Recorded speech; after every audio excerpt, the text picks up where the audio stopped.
Day 5 tayo of pond making. Ito, sobrang init kanina. So natuyo talaga yung ating mga pinintura.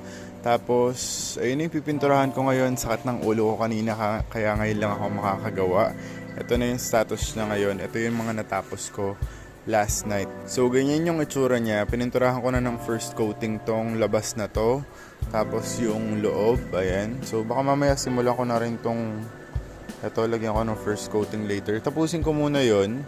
Tapos, sisimulan ko to. Yung ilalim na flooring na yan. Tapos mamaya, ito na yung last. Kasi pupunta pa si Kevin para tanggalin tong bakal na to.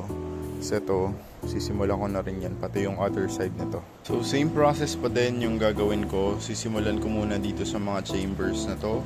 Pipinturahan ko na sila lahat para matapos natin to. Natapos ko na ng first coating yung tatlong chambers on that side. Pati yung flooring nun, lagyan ko na ng first coating. Papatuyuin ko lang yan. Tapos sisimulan ko na dito on this side. Ayusin ko na rin to. Tapos mamaya pag may time pa, baka i-first coating ko na din to. Para sabay-sabay ko na silang papatuyuin. Tapos saka na lang ako mag-second coating. Andito ngayon si KG Gapi and tinatanggal namin itong bakal na to kasi sasabit din sa pond and gusto ko rin pinturahan lahat ng pader na yan. Natapos ko na rin yung first coat nitong loob ng ating pond number 2. So ito medyo matagal tong matuyo, so itutuloy ko na lang to bukas. Ngayon ay sisimulan ko naman itong pond number 3. Itong flooring naman yung gagawin ko.